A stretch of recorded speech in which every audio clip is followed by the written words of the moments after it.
Waouh! Ouais. Mais petit, vous savez quoi? Aujourd'hui, là, j'ai pas envie de coudre. J'ai la flemme de coudre. Je préfère limer mes ongles. C'est quoi? Je suis obligée de coudre? Est-ce qu'on peut rester une journée sans coudre? J'ai pas envie de coudre aujourd'hui. C'est mieux, je bois mon thé. J'ai dit je ne coupe pas aujourd'hui, j'ai pas envie. Ça fait 3 ans que j'ai pas cousu. Mais c'est pas grave, 3 ans c'est pas longtemps. 3 ans c'est comme si c'était 3 jours. C'est mieux, je vais super rare, je fais un tour là-bas. Il y a des jolies créations là-bas. Waouh, ça c'est une jolie robe. Elles font comment pour rester toujours motivées comme ça? Il y a des gens qui courent tous les jours, mais elles font comment? Moi je comprends pas. Celle-là, elle a publié une photo hier. Aujourd'hui encore. Avant-hier pareil. Elles font comment? Expliquez-moi. Parce que moi, j'ai perdu la motivation. Qu'est-ce que je fais?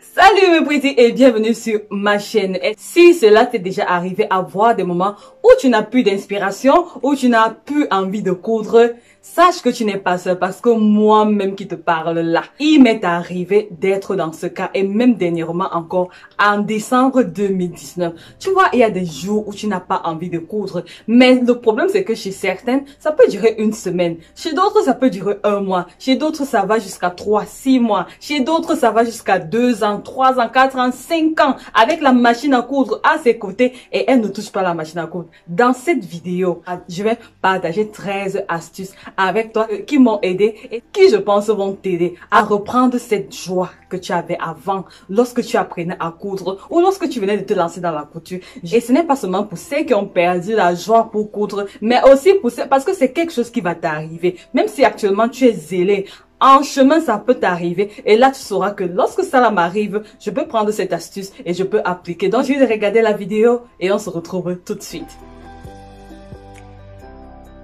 Tu peux déjà commencer par regarder dans ton atelier et ranger tout ce qui est à ranger. Moi, j'ai constaté lorsque mon atelier est en désordre, ma tête aussi est en désordre. Comme c'est le désordre dehors, même dans mon esprit, c'est le désordre. Donc, il faut que j'arrange. Et dans ce cas, tu vas commencer à arranger ton atelier. Tu as les ciseaux, tu ranges les tissus, tu ranges tout. Vraiment, tu mets de la propreté. Tu changes juste les meubles. Si ta machine à coudre était à cet endroit, tu changes juste le lieu. Et déjà, avec ça, ça va te donner le sentiment d'avoir un nouvel espace et ça va te motiver. Tu vas juste retourner dans ton atelier, tu vas retourner dans tes affaires, tu vas regarder. Sûrement, tu vas tomber sur des coupons de tissu que tu n'as pas pu terminer ou que tu n'as pas pu coudre. Ou alors des vêtements que tu n'as pas pu terminer. Tu vas commencer par là. Dernièrement, je suis tombée sur des vêtements que j'ai pas pu terminer. J'en ai beaucoup, mais j'ai pu terminer un déjà. Voilà, il me manquait juste la doublure que j'avais pas encore mis et je l'avais abandonnée. Donc, du coup, j'ai pris le temps de la boucler. Et je l'ai portée durant toute la semaine. Je suis aussi tombée sur cette chemise que j'avais fait depuis plus de 4 mois. Qu'elle se retrouvait dans les chutes de tissu. Je ne savais même plus qu'elle existait. Et tout simplement, je me rends compte que je n'avais pas les boutons ce jour-là. Pendant que je la confectionnais, donc j'avais arrêté le projet. Et du coup, je l'ai mis de côté. Je dois juste rajouter la boutonnière et placer les boutons. J'ai déjà les boutons. Et voilà encore quelque chose que je suis tombée l'autre jour. Et il me manquait un bouton. Finalement, j'ai trouvé le bouton et pour que je puisse boucler le projet. Et voilà, donc tu vas dans tes effets, tu cherches sur les chutes de tissu et sûrement tu vas trouver quelque chose que tu pourras terminer et ça va te redonner cette joie qui te manque. Il y a aussi peut-être faire des petits projets comme par exemple tu te fais quelque chose, soit des lingettes démaquillants ou alors une trousse de toilette. Juste des petites choses qui feront une différence et tu te sentiras yes, I'm back on the track. Tu te sentiras vraiment fier de toi et tu auras le courage de continuer et surtout de persévérer dans la couture. Cherche à apprendre une nouvelle technique de couture. Comment réaliser une braguette par exemple, ou alors une boutonnière, ou alors comment coudre une fermeture invisible. Fais ton possible à apprendre une nouvelle technique. Lorsque tu apprends une nouvelle technique, ça va te faire gagner confiance en toi et ça va t'encourager à aller de l'avant. Et tu auras le sentiment d'avoir accompli quelque chose, d'avoir appris quelque chose de nouveau. Donc regarde sur ce que tu connais déjà et essaye de rajouter de la valeur déjà dans ce que tu connais. Tu apprends une nouvelle technique, une technique qui n'est pas difficile, bien alors une technique que tu fuis depuis, tu vas apprendre cette technique et avec ça déjà, lorsque tu vas réussir, tu essaies autant de fois jusqu'à ce que tu réussisses et lorsque tu auras réussi, tu seras fier de toi. Voilà. Alors, une autre, achète-toi un nouveau matériel de couture. Tu t'achètes quelque chose de nouveau, un nouveau matériel de couture, soit une surjeteuse, selon tes moyens, rien de compliqué ni de cher, soit une nouvelle paire de ciseaux, soit un nouveau découvite avec une jolie forme, vraiment quelque chose de nouveau, soit alors un livre. Je me suis acheté un livre dernièrement sur les patrons de base. Depuis que je trace les patrons, ça c'est mon premier livre de couture que j'ai à la maison. Vrai de vrai, ça c'est mon tout premier. Tu t'achètes quelque chose de nouveau comme ça. J'ai dit que j'allais me documenter cette année et ce sont des choses qui vont te motiver à rester focalisé sur ton travail et t'exciter dans le sens où tu te diras j'ai quelque chose de nouveau, je n'ai aucune raison de lâcher, je vais à fond et tout. Ça va vraiment te motiver. Cherche des amis avec qui vous allez parler le même langage. Lorsque je parle de couture avec mon chéri, il ne comprend pas tout ce que je raconte. Il me regarde souvent comme ça. Toi, tu racontes quoi? Il ne comprend pas.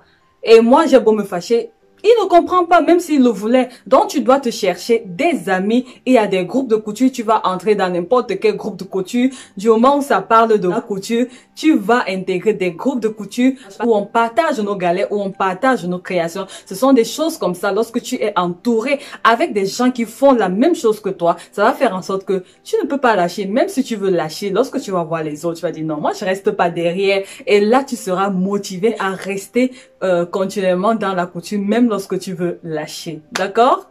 D'ailleurs, il y a Perle Rare qui est ouvert pour tout le monde. Je vais laisser le lien d'adhésion en bas de description. Si tu veux nous rejoindre, n'hésite pas. Viens dans Perle Rare. Donne-toi des challenges. Je pense que tu le sais déjà. Je gagne ces challenges. Challenge ceci. Même s'il faut manger, challenge de ceci, challenge de cela. Tout ce que je fais, challenge, challenge, challenge. Parce que pour moi, c'est ça qui me fait avancer. Pour moi, c'est ça qui me fait rester dans la course. Donc, tu te donnes des petits challenges. L'année passée, en 2019, je m'étais donné le challenge d'apprendre à dessiner 2 patrons par mois. Et c'est ce que j'ai fait. J'apprenais, je vous montrais, j'apprenais, je vous montrais, j'apprenais, je vous montrais. Tout au long de l'année, pendant 12 mois, j'ai appris plus de 24 patrons. J'ai dit, mon challenge était d'améliorer mes finitions, de créer mes propres vêtements moi-même. J'ai commencé l'année passée et les challenges aident vraiment. Donc, celles qui veulent bien, il y a Perle Rare. Nous continuons là-bas avec les challenges. C'est chaque mois, une fois par mois. Les challenges sont toujours lancés avec un thème spécial. Et ça, déjà, ça va te permettre, tu peux pas lâcher. Parce que quand tout le monde est engagé dans le challenge, tu ne peux pas rester derrière. Donc, les challenges, vraiment, donne-toi des petits défis. Tu te donnes un challenge de 7 jours ou tu te donnes un challenge de 1 mois, un challenge de 3 mois. C'est toi qui gères ton challenge et ça va te permettre en sorte que tu restes motivé et que tu ne laisses pas la couture. Ta machine va te voir et elle sera fatiguée de toi. Elle dit, mais maman, laisse-moi même un peu, non? Il faut que ta machine à coudre soit fatiguée de toi. Fais quelque chose pour toi. Nous, les couturiers, parfois, on a tendance à nous oublier. Il y en a certains, je pense que d'autres pas. Mais parfois, on a tendance à s'oublier et à faire plaisir aux autres. Fais quelque chose pour toi. Cours quelque chose pour toi. Achète-toi un joli tissu et tu te tapes un joli habit, un joli modèle. Parce que c'est toi d'abord. Ça commence sur toi. Ta publicité, c'est toi qui l'as fait. Donc, fais quelque chose pour toi. Là, tu te sentiras encore plus bien dans ta peau et tu auras encore une raison de coudre. Donc, fais quelque chose pour toi. Prends soin de toi en premier avant de prendre soin des autres. C'est toi qui compte pas, c'est toi qui es derrière la machine. Si tu n'es pas bien, rien ne se passe, d'accord? Donc prends soin de toi, cours quelque chose pour toi, une jolie robe, cabas. Il y a plusieurs robes que tu peux faire selon ton niveau ou un joli accessoire, mais quelque chose pour toi qui va te donner la raison de continuer. Prends une bonne nuit de sommeil, repose-toi. Parfois, la fatigue nous empêche d'être performante. Parfois, la fatigue nous empêche vraiment de continuer à faire ce qu'on aime. Je me rappelle l'année dernière, en 2019, vers décembre, j'étais fatiguée. Je dormais tard dans la nuit, mais ça m'avait découragée vers la fin de l'année, lorsque j'avais bouclé avec mon programme de l'année, j'avais programmé toutes mes vidéos. Je ne voulais plus entendre parler de ma machine à coudre. Je fuyais mon atelier. Je n'entrais plus là-bas. J'ai fait près de 2 mois sans toucher à ma machine à coudre. Il fallait maintenant que je retourne au niveau des activités parce que l'année avait déjà commencé. Il fallait que je fasse des vidéos. Vous êtes là, vous attendez les vidéos. J'allais faire comment, mais je vous assure, sans vous mentir, je n'avais plus envie de coudre. Et là, ce qui m'est venu en idée, c'est de commencer par quelque chose qui est petit. Si vous avez remarqué, même en début d'année, je n'ai pas commencé avec les vidéos DIY directement. C'est parce que j'en avais marre de cette couture-là. J'en avais marre. J'ai dit, c'est quoi? Oh, je suis obligée de coudre. Donc, mais je suis revenue, j'ai commencé par un petit projet, la ceinture Obi. D'ailleurs, je te dis, la ceinture Obi, c'est un bon projet. Si tu t'ennuies, va prendre la ceinture Obi. Tu l'as fait, ça va te redonner la joie. Et ça m'a boosté et maintenant nous sommes là, non? On continue seulement. Donc, prends le temps de te reposer, 1 jour, 2 jours et tu verras après, ça va aller. Tu te reposes ou alors tu fais d'autres activités. J'étais fatiguée. Mais en fait, j'étais fatiguée de la couture. Je ne voulais plus faire la couture et j'étais pas couchée 24 heures sur 24. Je faisais d'autres choses qui me plaisaient puisque moi, j'aime plusieurs choses et que je m'ennuie vite lorsque je fais la même chose pendant longtemps. À un moment, moi, ça m'ennuie. Personnellement, moi, ça m'ennuie. Il faut que je trouve autre chose soit à rajouter, soit je fais carrément autre chose. Et ça m'a aidé parce que j'étais sur un autre projet pour aider d'autres personnes et ça m'a permis de me détendre, de me détacher de ma machine à coudre. Et elle m'a même pas manqué pendant 1 mois et demi, presque 2 mois, elle ne m'a pas manqué. Et lorsque je suis revenue en mois, voilà, j'ai repris goût et voilà, l'aventure continue. Une autre chose qui fait souvent, parfois, on perd la joie de coudre, c'est trop de projets. Trop de projets dans nos têtes, trop de projets dans nos téléphones, trop de projets, je sais pas, trop d'idées. Ou parfois, on ne sait même pas par où commencer. Mon téléphone est plein des captures d'écran sur Pinterest. Les modèles, je n'en compte plus. Moi, je me demande souvent, et quand tu vas coudre tous ces modèles quand? Je dis non, laisse, je vais coudre. Tant de modèles, donc déjà ça c'est plein dans ma tête, donc du coup ça fatigue et quand tu te rends compte que tu ne peux pas les coudre déjà, ça te démoralise et ça te démotive. Tu te dis mais franchement ça vaut pas la peine, c'est mieux je reste comme ça et tu pars vaquer à d'autres occupations et tu laisses tomber. Donc trop de projets aussi tue le projet en fait. Trop de projets c'est pas bon. Il faut qu'on modère quand même un peu. Bon, c'est pas facile, mais on va faire un effort de modérer quand même un peu et de faire ce qu'on peut faire, ce qui est nécessaire. D'accord.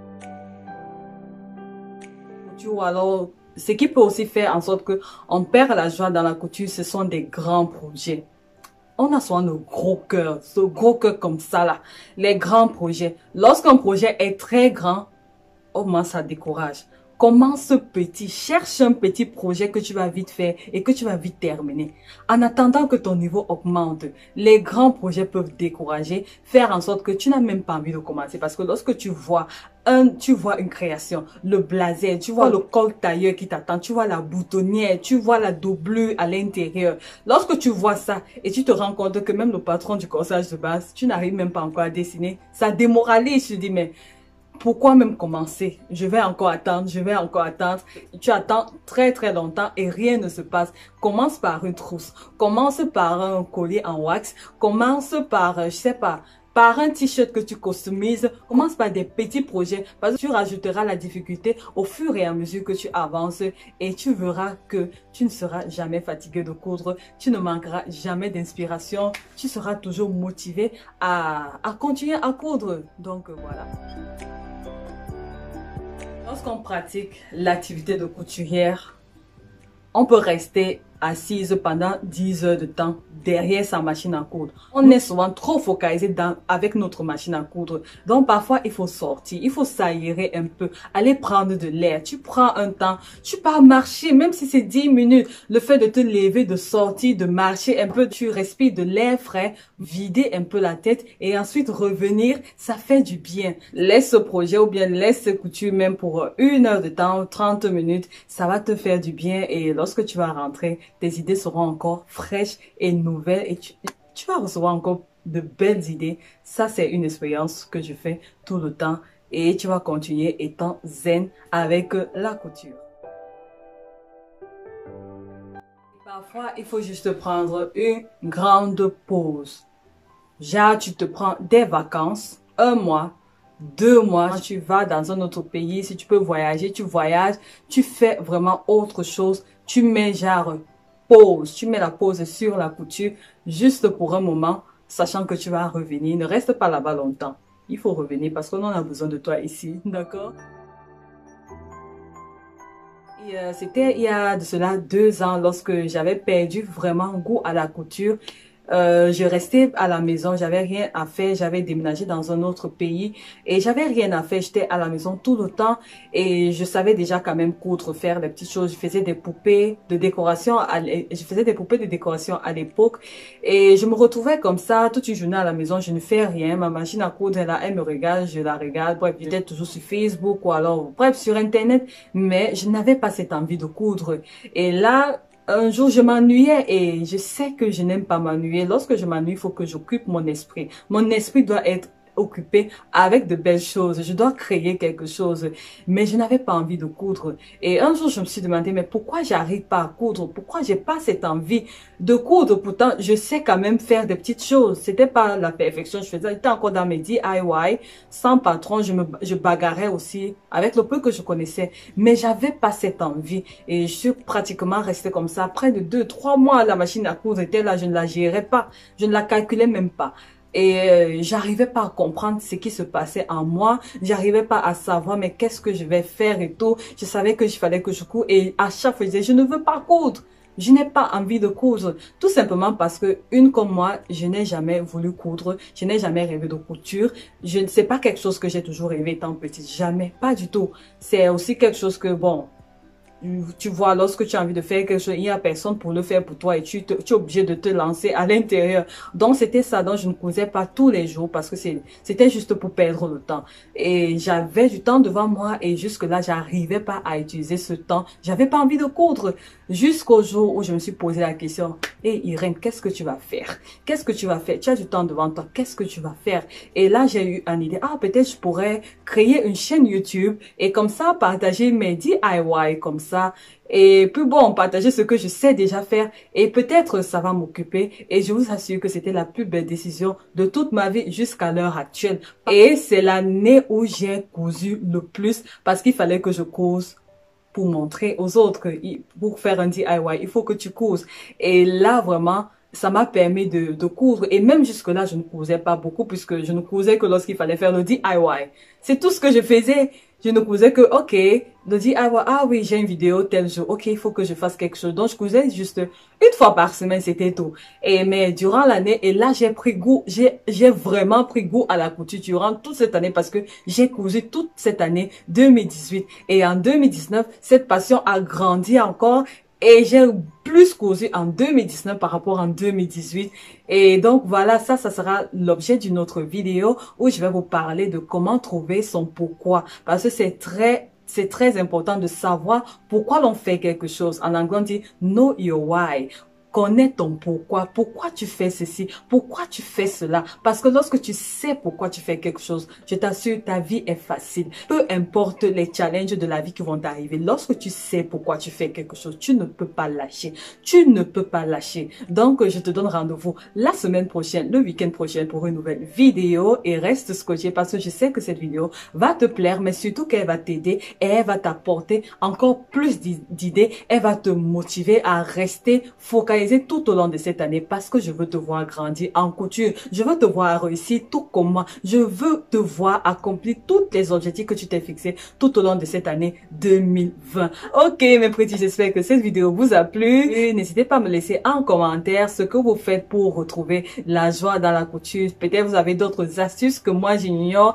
Partagez cela avec nous dans les commentaires, comme ça nous pourrons nous aussi lire, voir ce que je peux encore rajouter sur ma liste, et parce que nous devons rester dans la joie, peu importe ce que nous faisons, restons dans la joie, restons positifs, parce que ce n'est que ça qui va permettre, en ce sens, ça ne sert à rien de pleurer. Bon, on pleure, mais après, dès que tu pleures, il faut ressourire, d'accord? Donc, laissez en bas de commentaires vos astuces, comment vous faites pour retrouver la joie dans la couture, pour continuer à créer, parce que nous devons continuer à créer. La création ne s'arrête pas. Merci d'avoir été là aujourd'hui et d'être resté jusqu'à la fin de la vidéo. Je vous embrasse très fort. D'ici là, restez en santé, restez en paix, restez créatifs, reprenez votre joie. On est ensemble, restez motivés, restez encouragés. Que Dieu vous bénisse. Je vous embrasse très fort. Bisous. Bye bye.